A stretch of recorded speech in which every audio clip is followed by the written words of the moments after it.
Ah,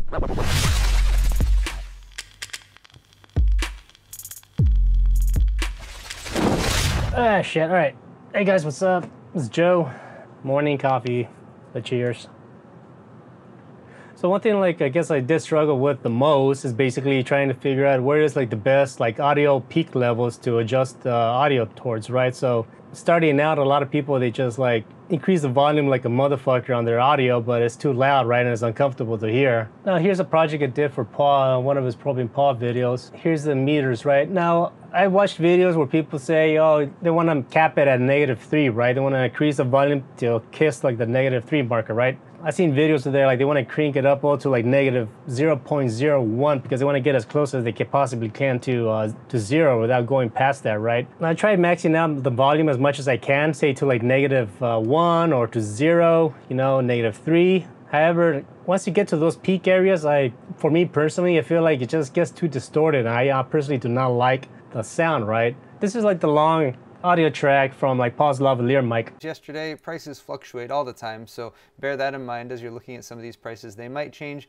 and you might need to hunt around a little bit to... So as you can see, we zoom out here, you can see how like there's a lot of like spikes going on. So we zoom in this area here, we have a high peak over here. But over here you can see like the audio peaks are very low, right? Cost of that, for some reason that just seemed to make sense to me. So the 3900X... So if we were to try to adjust like the volume to reduce everything, that way these peaks don't sound as loud, then obviously these peaks, they get reduced, so then you can barely hear them, right? So basically what we gotta try to do is basically increase the volume to a certain point. That way everything sounds in more of a consistent manner, right? And then like with these peaks over here, that's where we start to use compression filters to reduce the volume of these peaks. That way everything sounds more uniform, right? More at like an even like audio level, right? So now if you guys don't know what compression is, think of it as like a volume knob. Basically all you're telling like the compressor to do is that you set a threshold. Like for instance, let's look at the audio meter over here, right? X has come down in price, so you could also go with that CPU, and along with pretty much all the parts. Okay, so you can see like a lot of like the peaks are starting to dance around like the -10 area, right? So what you can do is you tell the compressor, anything that passes -10, reduce it by a certain amount of decibels, right? And that's pretty much all it is, right? So once it passes like the -10 area, the compressor kicks in and it turns it down a little bit.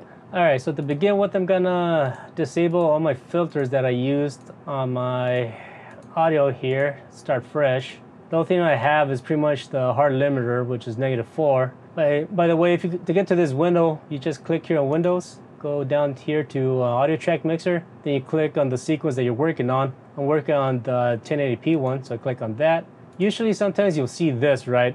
That's what you see, there's like a little arrow up here. It's a pull down, and you click on it, then you get like this option. So these pull down menus, that way you can add your filters, right? So all these are disabled. These are like the filters that I added for my, for like the track that has like the audio from like the lavalier mic. And then in the master, which affects all the audio tracks, I have a hard limiter, right? Be sure to add a hard limiter just to protect your hearing. And besides, this is like the max volume level, the peak that I want to keep it at. I don't want nothing past -4, because for me personally, I just don't like the sound of it. Now, pretty much after I'm done doing all my editing, what I do is pretty much I'll select all the audio clips from the lavalier mic, I'll right click, then I go to audio gain, then in audio gain, the normalized peaks. Now this is where it's gonna be different for you guys. So in this case, normalized max peak at 0. You could swap things out here and there. So the highest end CPU on this platform you could go with would be the 3950X. That costs $750. I normalize the max peak to 0, right? Since there's a lot of section where Paul speaks very softly, a lot of like the volume levels are around the -10 to -15 area. And in my head, with a $1,200 GPU, I wanted the CPU to not be more than half of the cost of that for some reason. All right, so to me that's low. I want to try to get closer to -4, right? It's kind of like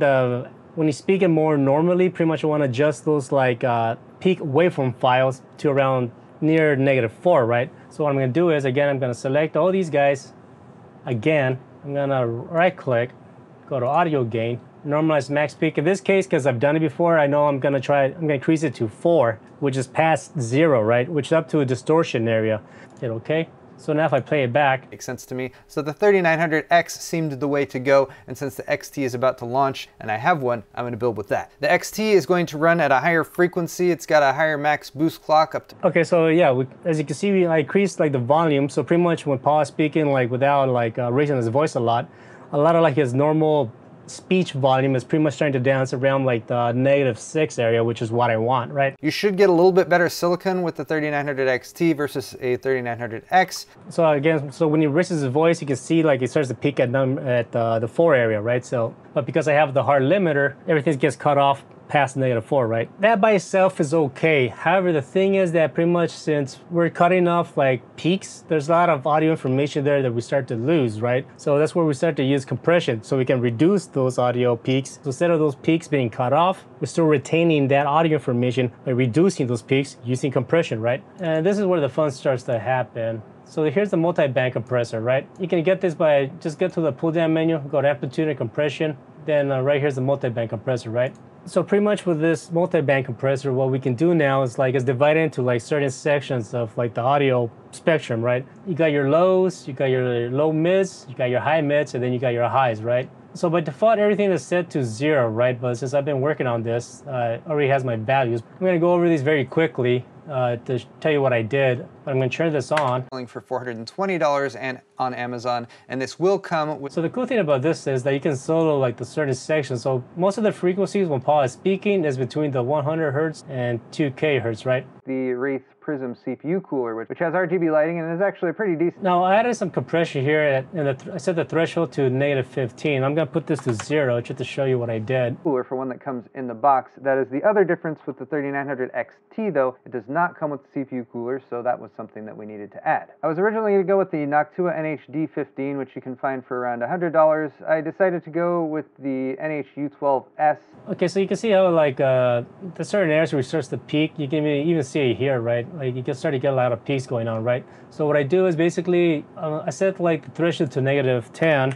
I'm not going to go into details the whole ratio things. I'll do that in another video, but so every time like the audio levels gets past -10, it pretty much gets reduced by a ratio of 2 to 1. It's almost like division. So from -10, if it increases by 4, it gets divided by 2, so it gets reduced by 2 decibels, right? So it doesn't completely like squash it all. It just starts to reduce it by a little bit, right? By certain amounts. You can increase the ratio, say to 4 or 8, but then that's a lot of compression, and you want to try to keep this very subtle when you start messing around with compression, right? So now if I play this. Good tower style air cooler. The idea here was to go with a cooler that's going to not only do a good job, but also be more reliable long term versus something. I'm going to increase it up to, I think I had it at 15 actually. Cheaper at about $70, and it will fit in the case that I chose. And the case I chose because it's a little bit less expensive, because I am trying to sort of split the gap between something. So when you see like this little red area, pretty much it shows you how many decibels is being reduced, right? Something that is more expensive and something that is, again, slightly budget for pairing with the 2080 Ti. Now the motherboard choice is going to be... So pretty much what I'm doing there is like I'm pretty much telling it like once those peak areas to get reduced a little bit, right? That way they're just not being cut off, right? Because I don't want to lose that audio information. The peaks are still there, but they're being reduced, right? So everything sounds more uniform. Another debatable one here, and what I decided on was going for a B550 motherboard that's going to cost between $180 and $190. You have to bear in mind, when you're looking at boards that cost around that much, you also need to kind of look at the X570. All right, so we can look at our meters here. Now, like the peaks are not starting to hit that -4 area, right? They're not being cut off, right? They're still dancing underneath it because we're controlling those high peaks now, right? Using our multi-band compressor. And then I added a dynamic filter. This one's different, right? So since we're starting to squash like certain frequencies now a little bit, you know, it's gonna start to sound like it's like a little bit like the volume gets reduced, right? So we use this guy to help compensate like the volume that kind of got reduced a bit. Out, because there's a lot of those available, and that generally speaking you can get a decent one for about $180 to $200. That said, I have 3 B550 motherboards linked. So yeah, there's an area here that says makeup gain, so I just added 2 just to kind of like help increase it a little bit to boost up like the audio. What's going on here is basically this end of like the window here, there's basically no volume, no audio. All the way up here is max volume, right? And then pretty much this curve here, if you select the spline curve, by default this is not on, so you get this, right? Which are very harsh, right? You can add the keyframes to whatever you want. And what this does is basically if you add a keyframe here, what you're telling this filter to do is like this section of the audio, increase it, right? So if I was to play. Description, because they are somewhat difficult to find right now. I've got the Gigabyte B550 Aorus Pro, which is $190. This is the AC version that comes with Wi-Fi. So that's what it does. Basically, this is kind of like it increases the volume and they can reduce it by adding compression, right? Now, I don't use this. I'm going to delete it. And for the most part, I started using the spline curve just to help smooth things out, right? So what I'm doing is I cut off these frequencies off, like the low volume. So this works almost like a noise gate. So like anything that gets below here, it gets squashed, right? You don't hear like the low humming sounds. We don't need it. When Paul's speaking, you can see like the volumes pretty much starts to dance around this area. This is what we want.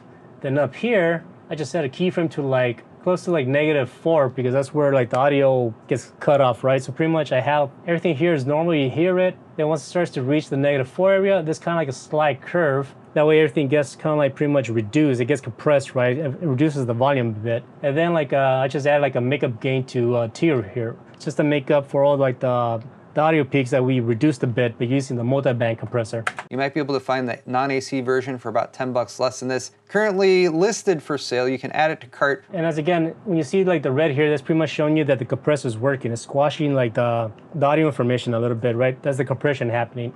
Then I have a De-Esser, you know, which self-explanatory. H photo video, but they're expecting availability in 7 to 14 business days. The new MSI Mag B550 Tomahawk is the one I'm actually going to be building with because again, it's one that I have on hand, and this does have maybe an advantage or two over the other board. All right, so that sounds a lot better because this is the original file. In my head, with a $1,200 GPU, I wanted the CPU to not be more than half of the cost of that. For some reason, that just seemed to make sense to me.